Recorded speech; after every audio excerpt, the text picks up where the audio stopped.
ವಿಟಾಮಿನ್ಗಳು ವಿಟಾಮಿನ್ಗಳ ಬಗ್ಗೆ ನೋಡೋಣ. ಈ ಒಂದು ವಿಟಾಮಿನ್ಗಳ ಮೇಲೆ ಸ್ಪರ್ಧಾತ್ಮಕ ಪರೀಕ್ಷೆಯಲ್ಲಿ ಬಹಳಷ್ಟು ಪ್ರಶ್ನೆಗಳು ಕೇಳ್ತಕ್ಕಂಥದ್ದು ನೋಡ್ತೀವಿ. ಹಾಗಾಗಿ ಇವು ಕೂಡ ಏನಂದ್ರೆ ಬಹಳಷ್ಟು ಇಂಪಾರ್ಟೆಂಟ್ ಆಗಿರ್ತಕ್ಕಂಥದ್ದು ನೋಡ್ತೀವಿ. ಮೊದಲಿಗೆ ವಿಟಾಮಿನ್ ಎಂದರೇನು? ವಿಟಾಮಿನ್ ಎಂದರೆ ನಮ್ಮ ದೇಹಕ್ಕೆ ಬೇಕಾಗಿರತಕ್ಕಂತಹ ಸೂಕ್ಷ್ಮ ಪೋಷಕಾಂಶಗಳು. ಇವುಗಳು ನಮ್ಮ ದೇಹಕ್ಕೆ ಬಹಳಷ್ಟು ಪ್ರಮಾಣದಲ್ಲಿ ಏನು ಬೇಕಾಗಿರುವುದಿಲ್ಲ. ಬದಲಾಗಿ ಇವುಗಳು ಏನದ ನಮ್ಮ ದೇಹಕ್ಕೆ ಸ್ವಲ್ಪ ಪ್ರಮಾಣದಲ್ಲಿ ಮಾತ್ರ ಏನದಂದ್ರ ಬೇಕಾಗಿರ್ತಕ್ಕಂಥದ್ದು ನೋಡ್ತೀವಿ. ಅಂದ್ರೆ ಇವು ನಮ್ಮ ದೇಹಕ್ಕೆ ಶಕ್ತಿಯನ್ನ ನೀಡುವುದಿಲ್ಲ. ಆದ್ರೆ ನಾನು ಈಗ ನನ್ನ ದೇಹಕ್ಕೆ ಏನದಂದ್ರ ಶಕ್ತಿಯನ್ನ ಉಪಯೋಗಿಸ್ಬೇಕು.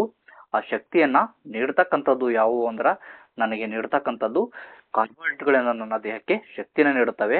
ಆದ್ರೆ ಶಕ್ತಿ ಉತ್ಪಾದನೆ ಮಾಡ್ಬೇಕಂದ್ರೆ ಯಾವ ನಮಗೆ ಸಹಾಯಕ ಮಾಡ್ತಾವಂದ್ರ ಈ ಒಂದು ವಿಟಾಮಿನ್ಗಳು ಏನದ ನಮಗೆ ಸಹಾಯಕವನ್ನ ಮಾಡ್ತಕ್ಕಂಥದ್ದು ನೋಡ್ತೀವಿ. ಹಾಗಾದ್ರ ಇಲ್ಲಿಗೆ ಅರ್ಥ ಆಯ್ತು, ವಿಟಾಮಿನ್ಗಳು ಏನದಂದ್ರ ನಮಗೆ ಶಕ್ತಿನ ನೀಡುವುದಿಲ್ಲ. ಬದಲಾಗಿ ಏನದಂದ್ರ ಇವುಗಳು ನಮಗೆ ಶಕ್ತಿ ಉತ್ಪಾದನೆಗೆ ಸಹಾಯವನ್ನ ಮಾಡ್ತಕ್ಕಂಥದ್ದು ನೋಡ್ತೀವಿ. ಅದೇ ರೀತಿಯಾಗಿ ನನ್ನ ದೇಹದ ಅಂಗಗಳು, ಕೈಯಾಗಿರ್ಬೋದು, ಕಾಲಾಗಿರ್ಬೋದು, ಅವುಗಳು ಸರಿಯಾಗಿ ಕೆಲಸ ಮಾಡ್ಬೇಕಾದ್ರೆ ನನಗೆ ಅಗತ್ಯವಾಗಿ ಏನ್ ಬೇಕಂದ್ರೆ ವಿಟಾಮಿನ್ ಬೇಕು. ಹಾಗಾದ್ರ ನಾನು ಏನ್ ಮಾಡ್ಬೇಕು? ವಿಟಾಮಿನ್ ಇರತಕ್ಕಂತಹ ಆಹಾರವನ್ನ ನಾನು ಸೇವಿಸ್ತಾ ಬರಬೇಕು. ಅದೇ ರೀತಿಯಾಗಿ ನೆಕ್ಸ್ಟ್, ಹಾಗಾದ್ರೆ ಈ ಒಂದು ವಿಟಾಮಿನ್ಗಳ ಕಾರ್ಯ ಏನು ಅಂತ ಹೇಳಿ ನೋಡೋಣ. ವಿಟಾಮಿನ್ಗಳ ಕಾರ್ಯ ಬಂದಾಗ ಇವುಗಳು ನಮ್ಮ ದೇಹದ ಬೆಳವಣಿಗೆಗೆ ಸಹಾಯವನ್ನ ಮಾಡುತ್ತವೆ. ವಿಟಾಮಿನ್ಗಳು ನನ್ನ ದೇಹ ಬೆಳಿಬೇಕು. ಹಾಗಾದ್ರ ನನ್ನ ದೇಹಕ್ಕೆ ಬೆಳವಣಿಗೆಗೆ ಸಹಾಯವನ್ನ ಮಾಡ್ತಕ್ಕಂಥದ್ದು ಯಾವುವು ಅಂದ್ರ ಒಂದು ವಿಟಾಮಿನ್ಗಳು. ಅದೇ ರೀತಿಯಾಗಿ ನನಗೆ ಇವಾಗ ರೋಗ ನಿರೋಧಕ ಶಕ್ತಿ ಬೇಕು. ಆ ಒಂದು ರೋಗ ನಿರೋಧಕ ಶಕ್ತಿಯನ್ನ ನೀಡತಕ್ಕಂಥದ್ದು ಯಾವುವು ಅಂದ್ರ ವಿಟಾಮಿನ್ಗಳು. ಅದೇ ರೀತಿಯಾಗಿ ನನ್ನ ಎಲುಬುಗಳು, ಕೈ ಎಲುಬುಗಳಾಗಿರ್ಬೋದು, ಕಾಲಿನ ಎಲುಬುಗಳು ಗಟ್ಟಿಯಾಗಬೇಕು. ಅದೇ ರೀತಿಯಾಗಿ ನನ್ನ ಹಲ್ಲುಗಳಾಗಿರ್ಬೋದು, ಕಣ್ಣುಗಳ ಆರೋಗ್ಯ ಆಗಿರ್ಬೋದು, ಇವುಗಳೇನಂದ್ರ ಆರೋಗ್ಯವಾಗಿರ್ಬೇಕು. ಇವುಗಳಿಗೆ ಸಹಾಯಕವನ್ನ ಮಾಡ್ತಕ್ಕಂಥದ್ದು ಯಾವುವು ಅಂದ್ರ ಈ ಒಂದು ವಿಟಾಮಿನ್ಗಳು. ಅದೇ ರೀತಿಯಾಗಿ ನಾನು ಆಟವಾಡ್ತಕ್ಕಂಥ ಸಮಯ ಆಗಿರ್ಬೋದು, ಇನ್ನಿತರ ಸಮಯಗಳಲ್ಲಿ ನಾನು ಬಿಡ್ತಕ್ಕಂಥದ್ದು ನೋಡ್ತೀವಿ. ಅಂದ್ರೆ ಮಕ್ಕಳು ಬಿಡ್ತಕ್ಕಂಥದ್ದು ನೋಡ್ತೀವಿ. ಆಟವಾಡ್ತಕ್ಕಂಥ ಸಮಯ ಆಗಿರ್ಬೋದು, ಕೆಲವೊಂದು ಟೈಮ್ನಲ್ಲಿ ಏನಂದ್ರ ಬೈಸಿಕಲ್ ಆಡುವಾಗ ಬಿಡ್ತಕ್ಕಂಥದ್ದು ನೋಡ್ತೀವಿ. ಆ ಒಂದು ಸಮಯದಲ್ಲಿ ಏನದಂದ್ರ ಗಾಯ ಬೇಗ ಗುಣವಾಗಬೇಕು. ಅಂತ ಒಂದು ಸಮಯದಲ್ಲಿ ನಮಗೆ ಯಾವ ಸಹಾಯ ಮಾಡ್ತಾವಂದ್ರ ಈ ಒಂದು ವಿಟಾಮಿನ್ಗಳು ಏನದಂದ್ರ ಗಾಯ ಬೇಗವಾಗಲು, ಗುಣವಾಗಲು ಏನಂದ್ರೆ ಇವುಗಳು ಸಹಾಯವನ್ನ ಮಾಡ್ತಕ್ಕಂಥದ್ದು ನೋಡ್ತೀವಿ. ಅದೇ ರೀತಿಯಾಗಿ ವಿಟಾಮಿನ್ಗಳು ಬಹಳಷ್ಟು ಇಂಪಾರ್ಟೆಂಟ್ ಆಗಿರ್ತಕ್ಕಂಥದ್ದು. ಇವುಗಳು ನಮ್ಮ ದೇಹದಲ್ಲಿ ಇರ್ತಕ್ಕಂತಹ ರಾಸಾಯನಿಕ ಕ್ರಿಯೆಗಳನ್ನ ನಿಯಂತ್ರಿಸ್ತಕ್ಕಂಥದ್ದು ನೋಡ್ತೀವಿ. ಅದೇ ರೀತಿಯಾಗಿ ಒಂದು ವಿಟಾಮಿನ್ಗಳನ್ನ ಎರಡು ರೀತಿಯಲ್ಲಿ ವರ್ಗೀಕರಣವನ್ನ ಮಾಡಲಾಗಿರ್ತಕ್ಕಂಥದ್ದು ನೋಡ್ತೀವಿ. ವಿಟಾಮಿನ್ಗಳ ವರ್ಗೀಕರಣ ಅಂದಾಗ ಮೊದಲನೇದಾಗ ನೋಡ್ತೀವಿ ಕೊಬ್ಬಿನಲ್ಲಿ ಕರಗ್ತಕ್ಕಂತಹ ವಿಟಾಮಿನ್ಗಳು. ಕೊಬ್ಬಿನಲ್ಲಿ ಕರಗ್ತಕ್ಕಂತಹ ವಿಟಾಮಿನ್ಗಳು ಇಲ್ಲಿ ನಾವು ನೋಡ್ತೀವಿ ಕೊಬ್ಬಿನೊಂದಿಗೆ ದೇಹದಲ್ಲಿ ಸಂಗ್ರಹವಾಗುತ್ತವೆ. ಇವುಗಳು ಹೆಚ್ಚನ್ನ ನಾವು ದೇಹದಲ್ಲಿ ಅಥವಾ ಹೆಚ್ಚಿನ ಕೊಬ್ಬಿನ ಅಂಶವಿರ್ತಕ್ಕಂಥ ಆಹಾರವನ್ನ ನಾವು ಸೇವಿಸಿದ್ರೆ ಏನಾಗ್ತದೆ ಅಂದ್ರ ನಮ್ಮ ದೇಹ ಏನದಂದ್ರ ಹಾನಿ ಆಗ್ತಕ್ಕಂಥದ್ದಾಗಿರ್ಬೋದು, ಅಪಾಯಕ ಒಳಗಾಗ್ತಕ್ಕಂಥದ್ದು ನೋಡ್ತೀವಿ. ಹಾಗಾದ್ರ ಕೊಬ್ಬಿನಲ್ಲಿ ಕರಗ್ತಕ್ಕಂತಹ ವಿಟಾಮಿನ್ಗಳು ಯಾವುವು ಅಂತ ಹೇಳಿ ನೋಡೋಣ. ADEK ಇಲ್ಲಿ ನಾವು ನೋಡ್ತೀವಿ ಕೊಬ್ಬು. ಈ ಒಂದು ಕೊಬ್ಬಿನಲ್ಲಿ ಕರಗ್ತಕ್ಕಂತ ವಿಟಾಮಿನ್ಗಳು ಯಾವುವು ಅಂತ ಹೇಳಿ ನಮ್ಗೆ ಗೊತ್ತಿರಬೇಕು. Vitamin A, vitamin D, vitamin E, vitamin K. ಹಾಗಾದ್ರ ನೀರಿನಲ್ಲಿ ಕರಗುವ ವಿಟಾಮಿನ್ಗಳು ಎರಡನೇ ವಿಧ, ನೀರಿನಲ್ಲಿ ಕರಗ್ತಕ್ಕಂತ ವಿಟಾಮಿನ್ಗಳು. ಇಲ್ಲಿ ನಾವು ನೋಡ್ತೀವಿ ಚಿತ್ರದಲ್ಲಿ ನೀರಿನಲ್ಲಿ ವಿಟಾಮಿನ್ಗಳು ಕರಗಿದ ಚಿತ್ರವನ್ನ ನೋಡ್ತೀವಿ ನಾವು. ಅಂದ್ರೆ ಇವುಗಳು ಏನದ ಅಂದ್ರ ಈ ಒಂದು ನೀರಿನಲ್ಲಿ ಕರಗ್ತಕ್ಕಂತಹ ವಿಟಾಮಿನ್ಗಳು ಏನದ ಅಂದ್ರ ಇವುಗಳು ನಮ್ಮ ದೇಹದಲ್ಲಿ ಏನದಂದ್ರ ಸಂಗ್ರಹವಾಗುವುದಿಲ್ಲ. ಇವುಗಳು ಏನಾಗ್ತಾವಂದ್ರ ಹೆಚ್ಚುವರಿ ಪ್ರಮಾಣ ಏನದಂದ್ರ ಮೂತ್ರದ ಮೂಲಕ ಏನದಂದ್ರ ಹೊರಗಡೆ ಹೋಗ್ತಕ್ಕಂಥದ್ದು ನೋಡ್ತೀವಿ. ಬಹಳಷ್ಟು ಇಂಪಾರ್ಟೆಂಟ್ ಆಗಿರ್ತಕ್ಕಂಥದ್ದು. ಹಾಗಾದ್ರ ಈ ಒಂದು ವಿಟಾಮಿನ್ಗಳು ಯಾವುವು ಅಂತ ಹೇಳಿ ನಮ್ಗೆ ಗೊತ್ತಿರಬೇಕು. ನೀರಿನಲ್ಲಿ ಕರಗ್ತಕ್ಕಂತ ವಿಟಾಮಿನ್ಗಳು ಬಿನ ಗುಂಪು ಅಂತ ಹೇಳಿ ನಾವು ನೋಡ್ತೀವಿ. ಬಿನ ಗುಂಪು. ಹಾಗಾದ್ರ ಬಿನ ಗುಂಪು ಅಂತ ಬಂದಾಗ B1, B2, B5, B9, B12. ಅದೇ ರೀತಿಯಾಗಿ ವಿಟಾಮಿನ್ C ಇವುಗಳ ಬಗ್ಗೆ ಏನದಂದ್ರ ಮುಂದೆ ಏನದಂದ್ರ ಎಲ್ಲಾ ವಿಟಾಮಿನ್ಗಳ ಬಗ್ಗೆ ಸಂಪೂರ್ಣವಾಗಿ ಅವುಗಳ ಕಾರ್ಯ, ಯಾವ ಆಹಾರದ ಮೂಲಗಳಿಂದ ದೊರಕ್ತವೆ, ಅದೇ ರೀತಿಯಾಗಿ ವಿಟಮಿನ್ ಕೊರತೆಯಿಂದ ಬರ್ತಕ್ಕಂತಹ ರೋಗಗಳು ಕೂಡ ನಾವು ನೋಡೋಣ. ಎಲ್ಲ ವಿಟಮಿನ್ಗಳ ಬಗ್ಗೆ ನೋಡೋಣ. ಇಲ್ಲಿಗೆ ಅರ್ಥ ಆಯಿತು. ವಿಟಮಿನ್ಗಳನ್ನ 2 ವಿಧಗಳಾಗಿ ವಿಂಗಡಿಸಲಾಗಿದೆ ಅಂತ ಹೇಳಿ ನಮ್ಗೆ ಅರ್ಥ ಆಯಿತು. ಇವಾಗ ಏನದಂದ್ರೆ ಎಲ್ಲ ವಿಟಮಿನ್ಗಳ ಬಗ್ಗೆ ನೋಡೋಣ. ಅಂದ್ರೆ ವಿಟಮಿನ್ಗಳ ಕಾರ್ಯಗಳು, ಇವುಗಳು ಯಾವ ಆಹಾರದಿಂದ ದೊರಕುತ್ತವೆ, ಯಾವ ತರಕಾರಿಯಿಂದ, ಯಾವ ಧಾನ್ಯಗಳಿಂದ, ಯಾವ ಹಣ್ಣುಗಳಿಂದ, ಅದೇ ರೀತಿಯಾಗಿ ಇವುಗಳ ಪ್ರಯೋಜನ, ಲಾಭ ಮತ್ತು ಇವುಗಳು ಕೊರತೆ ಆದರೆ ಏನೆಲ್ಲ ಸಮಸ್ಯೆಗಳು ಉಂಟಾಗುತ್ತವೆ ಅಂತ ಹೇಳಿ ನೋಡೋಣ. ಮೊದಲಿಗೆ vitamin A. Vitamin A. Vitamin ಎನ ಕಾರ್ಯ. ವಿಟಮಿನ್ ಎ ಬಂದ್ಬಿಟ್ಟು ಇದು ಕಣ್ಣಿಗೆ ಸಂಬಂಧಿಸಿದ್ದು ನೋಡ್ತೀವಿ. ಅಂದ್ರೆ ನನ್ನ ಕಣ್ಣುಗಳು ಸರಿಯಾಗಿ ಕಾಣಿಸ್ಬೇಕು ಅಂದ್ರೆ ನಾನು ಯಾವ ವಿಟಮಿನ್ ಅನ್ನ ಸೇವಿಸ್ತಾ ಬರ್ಬೇಕಂದ್ರ ವಿಟಮಿನ್ ಎನ ಸೇವಿಸಬೇಕು. ಅದೇ ರೀತಿಯಾಗಿ ನನ್ನ ಚರ್ಮ, ಕೂದಲು ಆರೋಗ್ಯವಾಗಿರ್ಬೇಕು. ನಾನು ಯಾವ ವಿಟಮಿನ್ ನ ಸೇವನೆಯನ್ನ ಮಾಡ್ಬೇಕಂದ್ರೆ ವಿಟಮಿನ್ ಎ.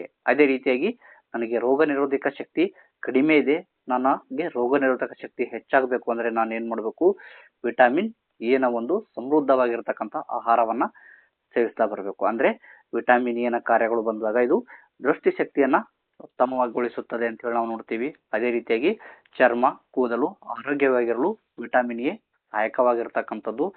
ರೋಗ ನಿರೋಧಕ ಶಕ್ತಿಯನ್ನ ಹೆಚ್ಚಿಸ್ತಕ್ಕಂಥದ್ದು ಯಾವ ವಿಟಮಿನ್ ಅಂದ್ರೆ ಗೊತ್ತಿರಬೇಕು, ವಿಟಮಿನ್ ಎ.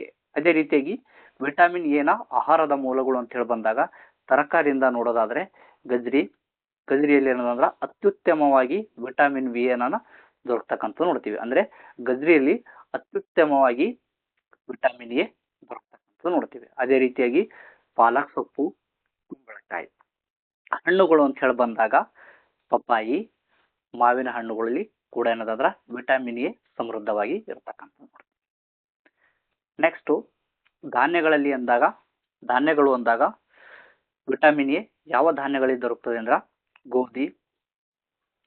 ಇದು ಗೋಧಿಯಲ್ಲಿ ಬೀಟಾ ಕೆರೋಟಿನ್ ಸಣ್ಣ ಪ್ರಮಾಣದಲ್ಲಿ ಇರತಕ್ಕಂಥ ನೋಡ್ತೀವಿ. ಅದೇ ರೀತಿಯಾಗಿ ಮೆಕ್ಕೆಜೋಳ ಬಹಳಷ್ಟು ಏನದಂದ್ರ ವಿಟಮಿನ್ ಎ ಹೊಂದಿರತಕ್ಕಂತ ಒಂದು ಮೂಲ.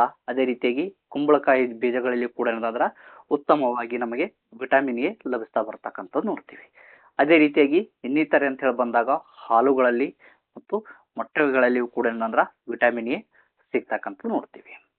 ಅದೇ ರೀತಿಯಾಗಿ ಈ ಒಂದು ವಿಟಮಿನ್ ಎ ಕೊರತೆ ಉಂಟಾದ್ರೆ ಯಾವ ರೀತಿಯ ಲಕ್ಷಣಗಳು ಉಂಟಾಗ್ತವೆ ಅಂತ ಹೇಳಿ ನೋಡೋದಾದ್ರೆ ವಿಟಮಿನ್ ಎನ ಕೊರತೆಯಿಂದ ರಾತ್ರಿ ಕೂಡತನ ಬರ್ತಕ್ಕಂಥದ್ದು ನೋಡ್ತೀವಿ. ಅಂದ್ರೆ ಕತ್ತಲೆಯಲ್ಲಿ ನಾನು ನೋಡ್ಬೇಕಂದ್ರೆ ರಾತ್ರಿ ನನಗೆ ಏನಾದ್ರೂ ವಿಟಮಿನ್ ಎನ ಕೊರತೆ ಆಯ್ತು ಅಂದ್ರೆ ರಾತ್ರಿ ನನಗೆ 6 ಗಂಟೆಯ ನಂತರ ಆಗಿರ್ಬೋದು, 7 ಗಂಟೆಯ ನಂತರ ಆಗಿರ್ಬೋದು ಕತ್ತಲೆ ಆಗ್ತಕ್ಕಂಥ ನೋಡ್ತೀವಿ. ಆ ಒಂದು ಕತ್ತಲೆಯ ಸಮಯದಲ್ಲಿ ನನಗೆ ಏನು ಗೋಚರಿಸುವುದಿಲ್ಲ, ಅಂದ್ರೆ ಕಣ್ಣಿಗೆ ಕಾಣುವುದಿಲ್ಲ, ನೋಡಲು ಏನದ ನನಗೆ ಕಷ್ಟವನ್ನ ಆಗ್ತಕ್ಕಂಥ ನೋಡ್ತೀವಿ. ಅದೇ ರೀತಿಯಾಗಿ ಕೆಲವು ಸಮಯದಲ್ಲಿ ಏನದ ಅಂದ್ರ ಕಣ್ಣುಗಳು ಏನದಂದ್ರ ಒಣಗ್ತಕ್ಕಂಥದ್ದು ನೋಡ್ತೀವಿ. ಅಂದ್ರೆ ಒಣ ಕಣ್ಣುಗಳು ಅಂತೇಳಿ ಕರಿತಾ ಬರ್ತಕ್ಕಂಥದ್ದು ನೋಡ್ತೀವಿ. ಇದನ್ನ ಅಂದ್ರೆ ಕಣ್ಣುಗಳು ಇರ್ತಕ್ಕಂಥ ಕಾರ್ನಿಯ ಒಣಗ್ತಕ್ಕಂಥದ್ದು ನೋಡ್ತೀವಿ.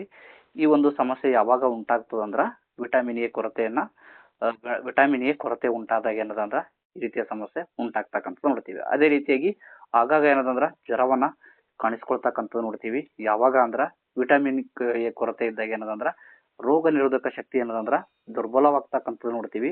ಆ ಒಂದು ಸಮಯದಲ್ಲಿ ಏನದ ನಮಗ ಜ್ವರಗಳು ಬರ್ತಕ್ಕಂಥದ್ದು ಅಥವಾ ಸೋಂಕುಗಳು ಆಗ್ತಕ್ಕಂಥದ್ದು ನೋಡ್ತೀವಿ. ಅದೇ ರೀತಿಯಾಗಿ ಒಣಗಿದ ಚರ್ಮ ಆಗಿರ್ಬೋದು, ಕೂದಲು ಆಗಿರ್ಬೋದು, ಇರ್ತಕ್ಕಂಥ ಸಮಸ್ಯೆ ಆಗಿರ್ಬೋದು ಅಥವಾ ಚರ್ಮದ ಸಮಸ್ಯೆ ಆಗಿರ್ಬೋದು, ಈ ರೀತಿಯ ಸಮಸ್ಯೆಗಳು ಯಾವಾಗ ಬರ್ತಾವಂದ್ರ ವಿಟಮಿನ್ ಎ ಕೊರತೆ ಇದ್ದಾಗ ಕಂಡು ಬರ್ತಕ್ಕಂಥದ್ದು ನೋಡ್ತೀವಿ. ವಿಟಮಿನ್ ಬಿ ಎಂದರೇನು? ವಿಟಮಿನ್ ಬಿ ಎಂದರೇನು ಅಂತ ಹೇಳಿ ನೋಡೋಣ. ವಿಟಮಿನ್ ಬಿ ಅಂದ್ರೆ ಕೇವಲ ಒಂದೇ ಒಂದು ವಿಟಮಿನ್ ಅಲ್ಲ, ಬದಲಾಗಿ ಏನದಂದ್ರ ಇದು 8 ಗುಂಪುಗಳನ್ನ ಒಳಗೊಂಡಿರುತ್ತದೆ ಅಂತ ಹೇಳಿ ನಮ್ಗೆ ಗೊತ್ತಿರಬೇಕು. ಹಾಗಾದ್ರ ಆ ಒಂದು 8 ಗುಂಪುಗಳನ್ನ ಒಳಗೊಂಡಿರುವುದನ್ನ ಎಂದು ಕರೆಯುತ್ತಾರೆ ಅಂತ ಹೇಳಿ ಕೂಡ ನಮ್ಗೆ ಗೊತ್ತಿರಬೇಕು. ಇದನ್ನೇ ಏನಂತ ಹೇಳಿ ಕರಿತಾ ಬರ್ತಾರಂದ್ರ ವಿಟಮಿನ್ ಬಿ ಕಾಂಪ್ಲೆಕ್ಸ್ ಅಂತ ಹೇಳಿ ಕರಿತಕ್ಕಂಥ ನೋಡ್ತೀವಿ. ಹಾಗಾದ್ರ ಇವುಗಳು ಮೇಲೆ ಸ್ಪರ್ಧಾತ್ಮಕ ಪರೀಕ್ಷೆಯಲ್ಲಿ ಕೇಳ್ತಕ್ಕಂಥ ನೋಡ್ತೀವಿ. ವಿಟಮಿನ್ ಬಿಗಳು ಇವುಗಳು ನೀರಿನಲ್ಲಿ ಕರಗ್ತಕ್ಕಂಥ ವಿಟಮಿನ್ಗಳು ಅಥವಾ ಕೊಬ್ಬಿನಲ್ಲಿ ಕರಗ್ತಕ್ಕಂಥ ವಿಟಮಿನ್ಗಳು ಅಂತೇಳಿ ಪ್ರಶ್ನೆಗಳು ತೆಗಿತಾ ಬರ್ತಕ್ಕಂಥ ನೋಡ್ತೀವಿ. ಹಾಗಾಗಿ ನಮ್ಗೆ ಗೊತ್ತಿರಬೇಕು ವಿಟಮಿನ್ ಬಿಗಳು ಏನದಂದ್ರ ನೀರಿನಲ್ಲಿ ಕರಗುವ ವಿಟಮಿನ್ಗಳು ಇವುಗಳು. ಹಾಗಾದ್ರ ಇವುಗಳ ಪಟ್ಟಿಯನ್ನು ನೋಡೋಣ. ವಿಟಮಿನ್ ಬಿಗಳ ಪಟ್ಟಿ. ಮೊದಲಿಗೆ ವಿಟಮಿನ್ B1 ಅಂತ ಹೇಳಿ ನೋಡ್ತೀವಿ. B1 ಇದನ್ನ ಥಯಾಮಿನ್ ಅಂತ ಹೇಳಿ ಕರಿತಕ್ಕಂಥದ್ದು ನೋಡ್ತೀವಿ. ಇದರ ಕಾರ್ಯ ಬಂದ್ಬಿಟ್ಟು ಶಕ್ತಿ ಉತ್ಪಾದನೆ. ಇದರ ಒಂದು ಆಹಾರದ ಮೂಲ ಅಂತ ಹೇಳಿ ಬಂದಾಗ ಧಾನ್ಯ, ಹುರುಳಿ. ಅದೇ ರೀತಿಯಾಗಿ ಇದು ಕೊರತೆ ಉಂಟಾದಾಗ ಏನದಂದ್ರ ಬೇರಿ ಬೇರಿ ಅಂತಕ್ಕಂಥ ಕಾಯಿಲೆ ಬರ್ತಕ್ಕಂಥದ್ದು ನೋಡ್ತೀವಿ. ಬಹಳಷ್ಟು ಬಾರಿ ಸ್ಪರ್ಧಾತ್ಮಕ ಪರೀಕ್ಷೆಯಲ್ಲಿ ಒಂದು ವಿಟಮಿನ್ ಬಿ ನ ಮೇಲೆ ಏನಾದ್ರ ಪ್ರಶ್ನೆಯನ್ನ ತೆಗಿತಾ ಬರ್ತಕ್ಕಂಥ ನೋಡ್ತೀವಿ. ಹಾಗಾದ್ರ ಕೆಲವೊಂದು ಬಾರಿ ಏನದಂದ್ರ ಆಯಾಸ ಅಂತೇಳಿ ಕೂಡ ಆಪ್ಷನ್ಗಳಲ್ಲಿ ಕೊಟ್ಟಿರ್ತಕ್ಕಂಥದ್ದು ನೋಡ್ತೀವಿ. ಆಯ್ಕೆಗಳಲ್ಲಿ ಬಹಳಷ್ಟು ಏನದಂದ್ರ ಬೇರಿ ಬೇರಿ ಅಂತಕ್ಕಂಥದ್ದು ಕೊಟ್ಟಿರ್ತಕ್ಕಂಥ ನೋಡ್ತೀವಿ. ಅಂದ್ರೆ B1 ಮೇಲೆ ಬಹಳಷ್ಟು ಬಾರಿ ಪ್ರಶ್ನೆಗಳನ್ನ ತೆಗಿತಾ ಬರ್ತಕ್ಕಂಥ ನೋಡ್ತೀವಿ. ಅದೇ ರೀತಿಯಾಗಿ B2 ಅಂತ ಹೇಳಿ ಬಂದಾಗ ರೈಬೋಫ್ಲಾವಿನ್. ಇದರ ಒಂದು ಕಾರ್ಯ ಚರ್ಮದ ಆರೋಗ್ಯ. ಅದೇ ರೀತಿಯಾಗಿ ಆಹಾರದ ಮೂಲ ಬಂದಾಗ ಮೊಟ್ಟೆ ಮತ್ತು ಹಾಲು. ಇದರ ಕೊರತೆ ಉಂಟಾದಾಗ ಏನದಂದ್ರ ಒಣ ಕಣ್ಣು ಅಂತ ಹೇಳಿ ನಾವು ನೋಡ್ತೀವಿ. ಅದೇ ರೀತಿಯಾಗಿ ವಿಟಮಿನ್ B3 ನಿಯಾಸಿನ್. ಇದರ ಒಂದು ಕಾರ್ಯ ಜೀರ್ಣಕ್ರಿಯೆ. ಅದೇ ರೀತಿಯಾಗಿ ಆಹಾರದ ಮೂಲ ಬಂದಾಗ ಮಾಂಸ, ಮೀನು. ಇದರ ಒಂದು ಕೊರತೆ ಅಂತ ಹೇಳಿ ಬಂದಾಗ ಪೆಲಾಗ್ರಾ, ಚರ್ಮ ಅಂತ ಹೇಳಿ ನಾವು ನೋಡ್ತೀವಿ. ಅದೇ ರೀತಿಯಾಗಿ B5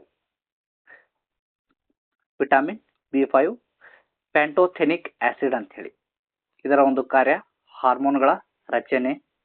ಆಹಾರದ ಮೂಲಗಳು ಬಂದಾಗ ಅವಕಾಡೋ ಬೀಜ. ಅದೇ ರೀತಿಯಾಗಿ ಇದರ ಒಂದು ಕೊರತೆ ಅಂದಾಗ ಆಯಾಸ, ಚರ್ಮ. ಅದೇ ರೀತಿಯಾಗಿ B6 ಬಂದಾಗ ಪೈರಿಡಾಕ್ಸಿನ್. ಕಾರ್ಯ ಬಂದಾಗ ರಕ್ತದ ಕಣಗಳು. ಆಹಾರದ ಮೂಲಗಳು ಅಂತ ಹೇಳಿ ಬಂದಾಗ ಬಾಳೆಹಣ್ಣು, ಮಾಂಸ. ಕೊರತೆ ಅಂದಾಗ ಚರ್ಮದ ಸಮಸ್ಯೆ. ಅದೇ ರೀತಿಯಾಗಿ B7 ಬಯೋಟಿನ್. ಇದರ ಒಂದು ಕಾರ್ಯ ಅಂತ ಹೇಳಿ ಬಂದಾಗ ಕೂದಲು. ಅದೇ ರೀತಿಯಾಗಿ ಆಹಾರದ ಮೂಲಗಳು ಅಂತ ಹೇಳಿ ಬಂದಾಗ ಬಾದಾಮು. ಅದೇ ರೀತಿಯಾಗಿ ಮೊಟ್ಟೆ. ಸಮಸ್ಯೆ ಅಂತ ಬಂದಾಗ, ಕೊರತೆ ಅಂತ ಬಂದಾಗ ಕೂದಲು ಉದುರುವುದು. ಅದೇ ರೀತಿಯಾಗಿ ಇಂಪಾರ್ಟೆಂಟ್ ಆಗಿರ್ತಕ್ಕಂಥದ್ದು, ಇದರ ಮೇಲೆ ಕೂಡ ಪ್ರಶ್ನೆಗಳು ಬರ್ತಕ್ಕಂಥ ಸಾಧ್ಯತೆ ಇರತಕ್ಕಂಥದ್ದು ನೋಡ್ತೀವಿ. Vitamin B9 folic acid. ಕಾರ್ಯ ಗರ್ಭಧಾರಣೆ ಅಂತ ಹೇಳಿ ನಾವು ನೋಡ್ತೀವಿ. ಅದೇ ರೀತಿಯಾಗಿ ದೊರಕತಕ್ಕಂಥ ಆಹಾರ ಮೂಲ ಅಂದಾಗ ಸೊಪ್ಪು, ಹಣ್ಣುಗಳು. ಇದರ ಒಂದು ಕೊರತೆಯಿಂದ ಉಂಟಾಗ್ತಕ್ಕಂಥದ್ದು ರಕ್ತಹೀನತೆ, ಎನಿಮಿಯಾ ಅಂತ ಹೇಳಿ ನಮ್ಗೆ ಗೊತ್ತಿರುತ್ತೆ. ಅದೇ ರೀತಿಯಾಗಿ B12 ಅಂತಂದಾಗ ಸೈನಾ ಕೋಬಾಲ್ಮಿನ್ ಅಂತ ಹೇಳಿ ನಾವು ನೋಡ್ತೀವಿ. ಇದರ ಒಂದು ಕಾರ್ಯ ನರಗಳು ಮತ್ತು ರಕ್ತ. ಅದೇ ರೀತಿಯಾಗಿ ಇದು ಯಾವ ಆಹಾರದ ಮೂಲಗಳಿಂದ ದೊರಕುತ್ತದೆ ಅಂದ್ರೆ ಹಾಲು, ಮಾಂಸ. ಇದರ ಒಂದು ಕೊರತೆಯಿಂದ ನರ ದೌರ್ಬಲ್ಯತೆ ಉಂಟಾಗ್ತಕ್ಕಂಥದ್ದು ನೋಡ್ತೀವಿ. ಅದೇ ರೀತಿಯಾಗಿ ವಿಟಮಿನ್ ಸಿ ನ ಬಗ್ಗೆ ನೋಡ್ತೀವಿ. ವಿಟಮಿನ್ ಸಿ ಬೂಸ್ಟರ್ಸ್ ಇಮ್ಯುನಿಟಿ ಅಂತ ಹೇಳಿ ನಾವು ನೋಡ್ತೀವಿ. ವಿಟಮಿನ್ ಸಿ ನ ಬಗ್ಗೆ ವಿಟಮಿನ್ ಸಿ ಅಂದಾಗ ಅಸರ್ಬಿಕ್ ಆಸಿಡ್ ಅಂತ ಹೇಳಿ ನೋಡ್ತೀವಿ. ಇದರ ಒಂದು ಕಾರ್ಯಗಳು ನೋಡೋದಾದ್ರೆ ವಿಟಮಿನ್ ಸಿ ನ ಕಾರ್ಯಗಳು, ಇದು ಕೊಲಾಜಿನ್ ಅನ್ನ ಉತ್ಪಾದನೆಯನ್ನ ಮಾಡುತ್ತೆ. ಈ ಕೊಲಾಜಿನ್ ಅಂತಕ್ಕಂಥದ್ದು ಚರ್ಮ, ಎಲುಬು, ಹಲ್ಲುಗಳು, ರಕ್ತನಾಳಗಳು ಮತ್ತು ಬಂಧಕ ತಂತುಗಳು ಅಂದ್ರೆ ಕನೆಕ್ಟಿವ್ ಟಿಶ್ಯೂಸ್ ಅಂತ ಹೇಳಿ ನೋಡ್ತೀವಿ. ಇವುಗಳನ್ನ ಬಲವಾಗಬೇಕು. ಈ ಒಂದು ಬಲವನ್ನ ಪಡಿಸ್ತಕ್ಕಂಥ ಕಾರ್ಯ ಯಾವುದು ಮಾಡುತ್ತದೆ ಅಂದ್ರ ಕೊಲಾಜಿನ್ ಮಾಡ್ತಕ್ಕಂಥದ್ದು ನೋಡ್ತೀವಿ. ಈ ಕೊಲಾಜಿನ್ ಉತ್ಪಾದನೆ ಆಗ್ತಕ್ಕಂಥದ್ದು ಯಾವುಗಳಿಂದ ಅಂದ್ರ ವಿಟಮಿನ್ ಸಿ ನಿಂದ. ಅಂದ್ರೆ ನಮ್ಮ ದೇಹದಲ್ಲಿ ಚರ್ಮ, ಎಲುಗಳು, ಹಲ್ಲುಗಳು, ರಕ್ತನಾಳಗಳು ಮತ್ತು ಬಾಂಧಕ ತಂತುಗಳು ಏನದಂದ್ರ ಬಲವನ್ನ ಆಗ್ಬೇಕು. ಆ ಬಲ ಯಾವುಗಳಿಂದ ಆಗ್ತದಂದ್ರ ವಿಟಮಿನ್ ಸಿ ನಿಂದ ಆಗ್ತಕ್ಕಂಥದ್ದು ನೋಡ್ತೀವಿ. ಅದೇ ರೀತಿಯಾಗಿ ಈ ಒಂದು ಕೊಲಾಜಿನ್ ಅಂತಕ್ಕಂಥದ್ದು ಬಹಳಷ್ಟು ಇಂಪಾರ್ಟೆಂಟ್ ಆಗಿರ್ತಕ್ಕಂಥದ್ದು. ಕೊಲಾಜಿನ್ ಅಂತಕ್ಕಂಥದ್ದು ಏನನ್ನ ಉತ್ಪಾದಿಸುತ್ತದೆ ಅಂದ್ರೆ ಇದು ಪ್ರೋಟೀನ್ ಅನ್ನ ಹರಿಸ್ತಕ್ಕಂಥದ್ದು ನೋಡ್ತೀವಿ. ಬಹಳಷ್ಟು ಇಂಪಾರ್ಟೆಂಟ್ ಆಗಿರ್ತಕ್ಕಂಥದ್ದು ನೋಡ್ತೀವಿ. ಅದೇ ರೀತಿಯಾಗಿ ಒಂದು ಕೊಲಾಜಿನ್ ಏನದಂದ್ರ ಗಾಯಗಳು ಬೇಗ ಗುಣವಾಗಬೇಕಾದ್ರೆ ಯಾವುದು ಸಹಾಯ ಮಾಡುತ್ತೆ ಅಂದ್ರೆ ಕೊಲಾಜಿನ್ ಸಹಾಯ ಮಾಡುತ್ತೆ ಅಂತ ಹೇಳಿ ನಮ್ಗೆ ಗೊತ್ತಿರ್ಬೇಕು. ಇದು ಬಹಳಷ್ಟು ಇಂಪಾರ್ಟೆಂಟ್ ಆಗಿರ್ತಕ್ಕಂಥದ್ದು ನೋಡ್ತೀವಿ. ಅದೇ ರೀತಿಯಾಗಿ ವಿಟಮಿನ್ ಸಿ ಏನದಂದ್ರ ಆಂಟಿ ಆಕ್ಸಿಡೆಂಟ್ ಅಂತ ಹೇಳಿ ಕರಿತೀವಿ. ಆಂಟಿ ಆಕ್ಸಿಡೆಂಟ್ಗಳು ಅಂತ ಹೇಳಿ ಇದನ್ನ ಕರಿತಕ್ಕಂಥ ನೋಡ್ತೀವಿ. ಅಂದ್ರೆ ನಮ್ಮ ದೇಹದ ಕೋಶಗಳು ಹಾನಿ ಮಾಡ್ತಕ್ಕಂಥ ಕೆಟ್ಟ ಕಣಗಳಿಂದ ಇದು ಕಾಪಾಡ್ತಕ್ಕಂಥ ನೋಡ್ತೀವಿ. ಇದರಿಂದ ದೀರ್ಘಕಾಲದ ರೋಗಗಳು ಬರುವ ಸಾಧ್ಯತೆ ಏನದ ನಮ್ಗ ಕಡಿಮೆ ಆಗ್ತಕ್ಕಂಥ ನೋಡ್ತೀವಿ. ಅದೇ ರೀತಿಯಾಗಿ ಇದು ರೋಗ ನಿರೋಧಕ ಶಕ್ತಿಯನ್ನು ಕೂಡ ಏನಂದ್ರ ಹೆಚ್ಚಿಸ್ತಕ್ಕಂಥದ್ದು ನೋಡ್ತೀವಿ. ಅಂದ್ರೆ ರೋಗ ನಿರೋಧಕ ಶಕ್ತಿಯನ್ನ ಇದು ವಿಟಮಿನ್ ಸಿ ಅನ್ನೋದಂದ್ರ ಬಲಪಡಿಸ್ತಕ್ಕಂಥದ್ದು. ಅಂದ್ರೆ ಬಿಳಿ ರಕ್ತ ಕಣಗಳನ್ನ ಉತ್ಪಾದನೆಯನ್ನ ಹೆಚ್ಚಿಸ್ತಕ್ಕಂಥದ್ದು ನೋಡ್ತೀವಿ. ನಮಗೆ ಚಳಿ, ಜ್ವರ ಆಗಿರ್ಬೋದು, ಸೋಂಕುಗಳಾಗಿರ್ಬೋದು, ಇವುಗಳ ವಿರುದ್ಧ ಹೋರಾಡ್ತಕ್ಕಂಥ ಒಂದು ಸಾಮರ್ಥ್ಯವನ್ನ ಯಾವುದು ನೀಡುತ್ತದೆ ಅಂದ್ರೆ ಯಾವ ವಿಟಮಿನ್ ಅಂದ್ರ ವಿಟಮಿನ್ ಸಿ ಅಂತೇಳಿ ನಮ್ಗೆ ಗೊತ್ತಿರಬೇಕು. ಬಹಳಷ್ಟು ಇಂಪಾರ್ಟೆಂಟ್ ಆಗಿರ್ತಕ್ಕಂಥದ್ದು ಒಂದು ವಿಟಮಿನ್ ಸಿ ಅನ್ನೋದಂದ್ರ ಚರ್ಮದಲ್ಲಿ ಆಗ್ತಕ್ಕಂಥ ಸುಕ್ಕುಗಳನ್ನ ಕಡಿಮೆ ಮಾಡ್ತಕ್ಕಂಥ ನೋಡ್ತೀವಿ. ಅದೇ ರೀತಿಯಾಗಿ ಕಣ್ಣಿನ ಪೊರೆ ಅಪಾಯವನ್ನ ಕೂಡ ಯಾವುದು ಅನ್ನೋದಂದ್ರ ಕಡಿಮೆ ಮಾಡುತ್ತದೆ ಅಂತ ಹೇಳಿ ಪ್ರಶ್ನೆ ಬರ್ತಕ್ಕಂಥ ಸಾಧ್ಯತೆ ಇರತಕ್ಕಂಥದ್ದು ನೋಡ್ತೀವಿ. ಹಾಗಾಗಿ ನಮ್ಗೆ ಗೊತ್ತಿರಬೇಕು ಯಾವುದು ಅಂದ್ರ ವಿಟಮಿನ್ ಸಿ. ಅದೇ ರೀತಿಯಾಗಿ ಒಂದು ವಿಟಮಿನ್ ಸಿ ಅನ್ನ ದೊರಕತಕ್ಕಂಥ ಆಹಾರದ ಮೂಲಗಳು ಗೊತ್ತಿರಬೇಕು. ಮೊದಲಿಗೆ ತರಕಾರಿಗಳು ಅಂತ ಹೇಳಿ ಬಂದಾಗ, ವೆಜಿಟೇಬಲ್ಸ್ ಅಂತ ಹೇಳಿ ಬಂದಾಗ, ಮೊದಲಿಗೆ ಕ್ಯಾಪ್ಸಿಕಮ್ ಅಲ್ಲಿ ಈ ವಿಟಮಿನ್ ಸಿ ದೊರಕತಕ್ಕಂಥ ನೋಡ್ತೀವಿ. ಅದೇ ರೀತಿಯಾಗಿ ಬ್ರೊಕೊಲಿ, ಸೊಪ್ಪುಗಳು ಅಂತ ಹೇಳಿ ಬಂದಾಗ ಪಾಲಕ್, ಮೆಂತೆ, ಟೊಮಾಟೊ, ಆಲೂಗಡ್ಡೆ, ಈರುಳ್ಳಿ, ಸೌತೆಕಾಯಿ. ಹಣ್ಣುಗಳು ಅಂತ ಹೇಳಿ ಬಂದಾಗ ಫ್ರೂಟ್ಸ್ ಅಂತ ಅಂದಾಗ ಯಾವುದರಿಂದ ದೊರಕುತ್ತದೆ ಅಂದ್ರೆ ಕಿತ್ತಳೆ ಹಣ್ಣಿನಿಂದ, ನಿಂಬೆ ಹಣ್ಣಿನಿಂದ, ಮೋಸಂಬಿ ಹಣ್ಣಿನಿಂದ, ಮಾವುಗಳಿಂದ, ಅದೇ ರೀತಿಯಾಗಿ ಅನಾನಸ್ ಹಣ್ಣಿನಿಂದ, ಅದೇ ರೀತಿಯಾಗಿ ಸ್ಟ್ರಾಬೆರಿಗಳಿಂದ ಏನದಂದ್ರ ವಿಟಮಿನ್ ಸಿ ದೊರಕತಕ್ಕಂಥದ್ದು ನೋಡ್ತೀವಿ. ಅದೇ ರೀತಿಯಾಗಿ ಕಲ್ಲಂಗಡಿ, ಪಪ್ಪಾಯ, ಸೇಬುಗಳಿಂದ ವಿಟಮಿನ್ ಸಿನ ಕೊರತೆಯಿಂದ ಬರ್ತಕ್ಕಂಥ ರೋಗ ಅಂದಾಗ ಸ್ಕರ್ವಿ ರೋಗ, ಇದು ಬಹಳಷ್ಟು ಇಂಪಾರ್ಟೆಂಟ್ ಆಗಿರ್ತಕ್ಕಂಥದ್ದು. ಅಂದ್ರೆ ಹಲ್ಲುಗಳಿಂದ ರಕ್ತವನ್ನ ಬರ್ತಕ್ಕಂಥದ್ದು, ಒಸಡುಗಳಿಂದ ರಕ್ತವನ್ನ ಬರ್ತಕ್ಕಂಥದ್ದು ನೋಡ್ತೀವಿ. ಹಲ್ಲುಗಳಿಂದ ಸಡಿಲವನ್ನ ಆಗ್ತಕ್ಕಂಥದ್ದು ನೋಡ್ತೀವಿ. ಅದೇ ರೀತಿಯಾಗಿ ಈ ಒಂದು ರೋಗದ ಲಕ್ಷಣ ಬಂದ್ಬಿಟ್ಟು ಹೆಚ್ಚು ಎನ್ನುವ ದಣಿವನ್ನ ಆಗ್ತಕ್ಕಂಥದ್ದು ನೋಡ್ತೀವಿ. ದೇಹ ನಿಶಕ್ತವಾಗ್ತಕ್ಕಂಥದ್ದು ನೋಡ್ತೀವಿ. ಅದೇ ರೀತಿಯಾಗಿ ಪೆಟ್ಟಾದ ಗಾಯಗಳು ಏನಂದ್ರ ಬೇಗ ಗುಣವನ್ನ ಆಗುವುದಿಲ್ಲ, ಅಂದ್ರೆ ವಾಸಿ ಆಗುವುದಿಲ್ಲ. ಸಂಧಿ ಮತ್ತು ಕಾಲು ನೋವು ಹೆಚ್ಚಾಗಿ ಕಾಣ್ತಾ ಬರ್ತಕ್ಕಂಥದ್ದು ನೋಡ್ತೀವಿ. ಅದೇ ರೀತಿಯಾಗಿ ಚರ್ಮದಲ್ಲಿ ಕಪ್ಪು ಕಲೆಗಳು ಎದ್ದು ಕಾಣ್ತಕ್ಕಂಥದ್ದು ನೋಡ್ತೀವಿ. ಅದೇ ರೀತಿಯಾಗಿ ಜ್ವರಗಳು ಬೇಗ ಬರ್ತಕ್ಕಂಥದ್ದು ನೋಡ್ತೀವಿ, ಸೋಂಕುಗಳು ಬೇಗ ಬರ್ತಕ್ಕಂಥದ್ದು ನೋಡ್ತೀವಿ. ಅದೇ ರೀತಿಯಾಗಿ ನೆಕ್ಸ್ಟ್ ನೋಡ್ತೀವಿ ವಿಟಮಿನ್ ಡಿ. ಇಲ್ಲಿ ನೋಡ್ತೀವಿ ಸೂರ್ಯ, ಅದೇ ರೀತಿಯಾಗಿ UVB ರೈಸ್ ಅಂತೇಳಿ, ರೀತಿಯಾಗಿ ಮಕ್ಕಳ ಚಿತ್ರಗಳನ್ನು ನೋಡ್ತೀವಿ. ಅದೇ ರೀತಿಯಾಗಿ ಇಲ್ಲಿ ಹಣ್ಣುಗಳ ಚಿತ್ರಗಳನ್ನು ನೋಡ್ತೀವಿ. ಅಂದ್ರೆ ವಿಟಮಿನ್ ಬಿ ನ ಬಗ್ಗೆ ಅದೇ ರೀತಿಯಾಗಿ ಮಕ್ಕಳ ಚಿತ್ರವನ್ನ ನೋಡಿದೆವು. ಬೆಳಿಗ್ಗೆ ಏನದಂದ್ರ ಸೂರ್ಯನ ಕಿರಣಗಳಿಂದ 7 ರಿಂದ 9 ಗಂಟೆಯ ಒಳಗೆ ಏನಂದ್ರ ಸೂರ್ಯನ ಕಿರಣಗಳಲ್ಲಿ ವಿಟಮಿನ್ ಡಿ ಏನದಂದ್ರ ದೊರಕತಕ್ಕಂಥ ನೋಡ್ತೀವಿ. ಹಾಗಾದ್ರ ಆಹಾರದ ಮೂಲಗಳು ಅಂತ ಹೇಳಿ ಬಂದಾಗ ಇದು ಹೆಚ್ಚಾಗಿ ಏನಂದ್ರ ಹಾಲು, ಬೆಣ್ಣೆ, ಮೊಟ್ಟೆಯ ಹಳದಿ ಭಾಗ, ಅದೇ ರೀತಿಯಾಗಿ ಮೀನುಗಳು ಅಂತ ಹೇಳಿ ಬಂದಾಗ ಸ್ಯಾಲ್ಮನ್ ಮತ್ತು ಟ್ಯೂನಾ ಮೀನುಗಳಲ್ಲಿ ದೊರಕತಕ್ಕಂಥ ನೋಡ್ತೀವಿ. ಅದೇ ರೀತಿಯಾಗಿ ಚೀಸ್ನಲ್ಲಿಯೂ ಕೂಡ ಏನದಂದ್ರ ವಿಟಮಿನ್ ಬಿ ದೊರಕತಕ್ಕಂಥ. ವಿಟಮಿನ್ ಡಿ ಅಂತಕ್ಕಂಥದ್ದು ಇದೊಂದು ಕೊಬ್ಬಿನಲ್ಲಿ ಕರಗತಕ್ಕಂತಹ ವಿಟಮಿನ್. ಇದು ದೇಹದಲ್ಲಿ ಕ್ಯಾಲ್ಸಿಯಂ ಮತ್ತು ಫಾಸ್ಫರಸ್ ಶೋಷಣೆಗೆ ಇದು ಸಹಾಯವನ್ನ ಮಾಡಿ ಎಲುಬುಗಳು ಮತ್ತು ಹಲ್ಲುಗಳನ್ನ ಏನದಂದ್ರ ಗಟ್ಟಿಯಾಗಿ ಗೊಳಿಸ್ತಕ್ಕಂಥದ್ದು ನೋಡ್ತೀವಿ. ಕೊರತೆಯಿಂದ ಬರ್ತಕ್ಕಂತಹ ರೋಗಗಳು ಅಂದಾಗ ಬಹಳಷ್ಟು ಇಂಪಾರ್ಟೆಂಟ್ ಆಗ್ತಕ್ಕಂಥದ್ದು ರಿಕೆಟ್ಸ್ ರೋಗ. ಇದು ಮಕ್ಕಳಲ್ಲಿ ಕಂಡು ಬರ್ತಕ್ಕಂತಹ ರೋಗ. ಅದೇ ರೀತಿಯಾಗಿ ವಯಸ್ಕರಲ್ಲಿ ಅಂತ ಹೇಳಿ ಬಂದಾಗ ಅಸ್ಟಿಯೋಮಲೇಷಿಯಾ ಅಂತಕ್ಕಂಥದ್ದು ವಯಸ್ಕರಲ್ಲಿ ಕಂಡು ಬರ್ತಕ್ಕಂಥ ರೋಗ. ಅದೇ ರೀತಿಯಾಗಿ ಬಹಳಷ್ಟು ಇಂಪಾರ್ಟೆಂಟ್ ಆಗಿರ್ತಕ್ಕಂಥದ್ದು ವಿಟಮಿನ್ ಡಿ ಕೊರತೆಯಿಂದ ಏನಂದ್ರ ಎಲುಬುಗಳ ದುರ್ಬಲತೆ, ನೋವುಗಳು ಕಂಡು ಬರ್ತಕ್ಕಂಥದ್ದು ನೋಡ್ತೀವಿ. ಅದೇ ರೀತಿಯಾಗಿ ನೆಕ್ಸ್ಟ್ ನೋಡ್ತೀವಿ ವಿಟಮಿನ್ ಇ. ವಿಟಮಿನ್ ಇ ನ ಬಗ್ಗೆ ನೋಡೋದಕ್ಕಿಂತ ಮುಂಚೆ ಏನದಂದ್ರ ಇನ್ನೊಂದು ಬಾರಿ ಇದನ್ನ ನೋಡೋಣ. ವಿಟಮಿನ್ ಡಿ ನ ಕೊರತೆಯಿಂದ ಬರ್ತಕ್ಕಂಥ ರೋಗಗಳು ಅಂದಾಗ ರಿಕೆಟ್ಸ್ ರೋಗ, ಇದು ಮಕ್ಕಳಲ್ಲಿ ಕಂಡು ಬರ್ತಕ್ಕಂಥ ನೋಡ್ತೀವಿ. ಅದೇ ರೀತಿಯಾಗಿ ಅಸ್ಟಿಯೋಮಲೇಷಿಯಾ ಅಂತಕ್ಕಂಥದ್ದು ಇದು ವಯಸ್ಕರಲ್ಲಿ ಕಂಡು ಬರ್ತಕ್ಕಂಥ ನೋಡ್ತೀವಿ. ಬಹಳಷ್ಟು ಬಾರಿ ಇವು ಎರಡು ರೋಗಗಳ ಬದಲಿಗೆ ಏನದಂದ್ರ ಎಲುಬುಗಳ ದುರ್ಬಲತೆ, ಅದೇ ರೀತಿಯಾಗಿ ಎಲುಬುಗಳ ನೋವು ಅಂತ ಹೇಳಿ ಕೂಡ ಆಪ್ಷನ್ಗಳಲ್ಲಿ ನೀಡ್ತಕ್ಕಂಥ ನೋಡ್ತೀವಿ. ಹಾಗಾಗಿ ಇದು ಕೂಡ ನಮ್ಗೆ ಗೊತ್ತಿರಬೇಕು. ಅದೇ ರೀತಿಯಾಗಿ next vitamin E. Vitamin E ಎಂದರೆ ಏನು ಅಂತ ಹೇಳಿ ನೋಡೋಣ. ವಿಟಮಿನ್ ಇ ಇದೊಂದು ಕೊಬ್ಬಿನಲ್ಲಿ ಕರಗತಕ್ಕಂತಹ ವಿಟಮಿನ್.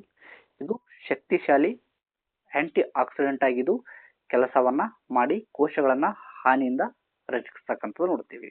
ಅಂದ್ರೆ ವಿಟಮಿನ್ ಇ ಅಂದ್ರೆ ಇದೊಂದು ಕೊಬ್ಬಿನಲ್ಲಿ ಕರಗುವ ವಿಟಮಿನ್ ಅಂತ ಹೇಳಿ ನಮ್ಗೆ ಗೊತ್ತಿರಬೇಕು.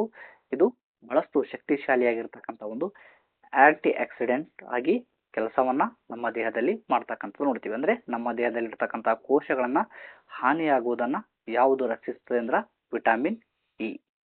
ಅದೇ ರೀತಿಯಾಗಿ ಈ ವಿಟಮಿನ್ ಇ ನ ದೇಹದ ರಕ್ಷಣಾ ವಿಟಮಿನ್ ಅಂತ ಹೇಳಿ ಕರಿತಕ್ಕಂಥದ್ದು ನೋಡ್ತೀವಿ. ಅಂದ್ರೆ ಇದನ್ನ ಆಂಟಿ ಆಕ್ಸಿಡೆಂಟ್ ವಿಟಮಿನ್ ಅಂತ ಹೇಳಿ ಕರಿತಕ್ಕಂಥದ್ದು ನೋಡ್ತೀವಿ. ಹಾಗಾದ್ರೆ ಈ ಒಂದು ವಿಟಮಿನ್ ಇ ನ ಆಹಾರದ ಮೂಲಗಳು ಯಾವುವು ಅಂತ ಹೇಳಿ ನೋಡೋದಾದ್ರೆ ಆಹಾರದ ಮೂಲಗಳು ಬಾದಾಮಿ, ಕಡಲೆಕಾಯಿ, ಸೂರ್ಯಕಾಂತಿ ಬೀಜಗಳು, ಗೋಧಿ, ಮೊಳಕೆ, ಅದೇ ರೀತಿಯಾಗಿ ಆಲಿವ್ ಎಣ್ಣೆ, ಹಸಿರು ಸೊಪ್ಪುಗಳು, ಅವಕಾಡೋ ಬೀಜಗಳಲ್ಲಿ ಕೂಡ ಏನಂದ್ರೆ ಈ ಒಂದು ವಿಟಮಿನ್ ಇ ದೊರಕತಕ್ಕಂಥ ನೋಡ್ತೀವಿ. ಅದೇ ರೀತಿಯಾಗಿ ಈ ಒಂದು ವಿಟಮಿನ್ ಇ ನ ಕಾರ್ಯಗಳು, ಇವುಗಳು ಕೋಶಗಳನ್ನ ಹಾನಿಯಿಂದ ರಕ್ಷಿಸ್ತವೆ. ಅದೇ ರೀತಿಯಾಗಿ ಇವುಗಳು ಹೃದಯದ ಆರೋಗ್ಯವನ್ನ ಕಾಪಾಡ್ತಕ್ಕಂಥದ್ದು ನೋಡ್ತೀವಿ. ಅದೇ ರೀತಿಯಾಗಿ ನರ ವ್ಯವಸ್ಥೆ ಅನ್ನೋದಂದ್ರ ಆರೋಗ್ಯವಾಗಿರಲು ಕೂಡ ಈ ಒಂದು ವಿಟಮಿನ್ ಇ ಸಹಾಯವನ್ನ ಮಾಡ್ತಕ್ಕಂಥದ್ದು ನೋಡ್ತೀವಿ. ಚರ್ಮ, ಕೂದಲು ಆರೋಗ್ಯಕ್ಕೆ ಉತ್ತಮವಾಗಿರ್ಬೇಕಂದ್ರೆ ಯಾವ ಒಂದು ವಿಟಮಿನ್ ಬೇಕು ಅಂತ ಹೇಳಿ ಕೂಡ ಗೊತ್ತಿರಬೇಕು. ಯಾವುದು ಅಂದ್ರ ವಿಟಮಿನ್ ಇ. ಅದೇ ರೀತಿಯಾಗಿ ರೋಗ ನಿರೋಧಕ ಶಕ್ತಿಯನ್ನ ಈ ಒಂದು ವಿಟಮಿನ್ ಇ ಹೆಚ್ಚಿಸ್ತಕ್ಕಂಥದ್ದು ನೋಡ್ತೀವಿ.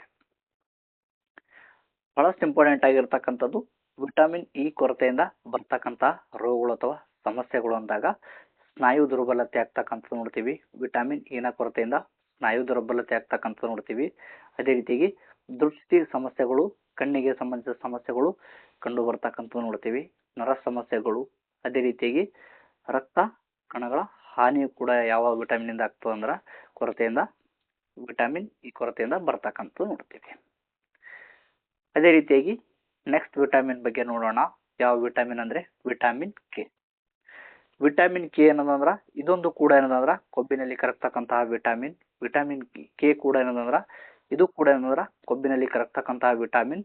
ಇದು ಮುಖ್ಯವಾಗಿ ಬಹಳಷ್ಟು ಇಂಪಾರ್ಟೆಂಟ್ ಆಗಿರ್ತಕ್ಕಂಥದ್ದು. ಇದರ ಮೇಲೆ ಕೂಡ ಬಹಳಷ್ಟು ಬಾರಿ ಪ್ರಶ್ನೆಗಳು ಸ್ಪರ್ಧಾತ್ಮಕ ಪರೀಕ್ಷೆಯಲ್ಲಿ ಬಂದಿರತಕ್ಕಂಥದ್ದು ನೋಡ್ತೀವಿ. ಇದು ಮುಖ್ಯವಾಗಿ ಏನದಂದ್ರ ರಕ್ತ ಗಟ್ಟಿಯಾಗುವಿಕೆಗೆ ಸಹಾಯವನ್ನ ಮಾಡ್ತಕ್ಕಂಥದ್ದು ನೋಡ್ತೀವಿ. ಅಂದ್ರೆ ಬ್ಲಡ್ ಕ್ಲಾಟಿಂಗ್ಗೆ ಇದು ಬಹಳಷ್ಟು ಇಂಪಾರ್ಟೆಂಟ್ ಆಗಿರ್ತಕ್ಕಂತಹ ವಿಟಮಿನ್ ಯಾವುದು ಅಂದ್ರ ವಿಟಮಿನ್ ಕೆ ಅಂತ ಹೇಳಿ ನಮ್ಗೆ ಗೊತ್ತಿರಬೇಕು. ಬ್ಲಡ್ ಕ್ಲಾಟಿಂಗ್ಗೆ ವಿಟಮಿನ್ ಕೆ ಬಹಳಷ್ಟು ಇಂಪಾರ್ಟೆಂಟ್ ಆಗಿರ್ತಕ್ಕಂಥದ್ದು ನೋಡ್ತೀವಿ. ಅಂದ್ರೆ ನಾನು ಇವಾಗ ಬಿದ್ದೆ, ರಕ್ತ ಏನದಂದ್ರ ಗಟ್ಟಿ ಆಗ್ತಕ್ಕಂಥದ್ದು ನೋಡ್ತೀವಿ. ರಕ್ತ ಏನದಂದ್ರ ಹರಿಯುವುದು ನಿಲ್ತಕ್ಕಂಥದ್ದು ನೋಡ್ತೀವಿ. ಹಾಗಾದ್ರ ರಕ್ತ ಏನದಂದ್ರ ಗಟ್ಟಿ ಆಗ್ಬೇಕು, ನಿಲ್ಬೇಕಾದ್ರೆ ಯಾವ ಒಂದು ವಿಟಮಿನ್ ಸಹಾಯ ಮಾಡುತ್ತದೆ ಅಂದ್ರೆ ವಿಟಮಿನ್ ಕೆ. ಒಂದು ವೇಳೆ ರಕ್ತ ಏನಾದರೂ ಗಟ್ಟಿಯಾಗಿಲ್ಲ, ಹಂಗೆ ರಕ್ತ ಸ್ರಾವವಾಗ್ತಾ ಇದೆ ಅಂದ್ರೆ ಅಲ್ಲಿ ಜೀವಕ್ಕೆ ಹಾನಿಯನ್ನ ಆಗ್ತಕ್ಕಂಥದ್ದು ನೋಡ್ತೀವಿ. ಹಾಗಾಗಿ ಏನದಂದ್ರ ರಕ್ತ ಗಟ್ಟಿ ಆಗ್ಬೇಕಾದ್ರೆ ವಿಟಮಿನ್ ಕೆ ಏನದಂದ್ರ ಅವಶ್ಯಕವಾಗಿರ್ತಕ್ಕಂಥದ್ದು ನೋಡ್ತೀವಿ ಬ್ಲಡ್ ಕ್ಲಾಟಿಂಗ್ಗೆ.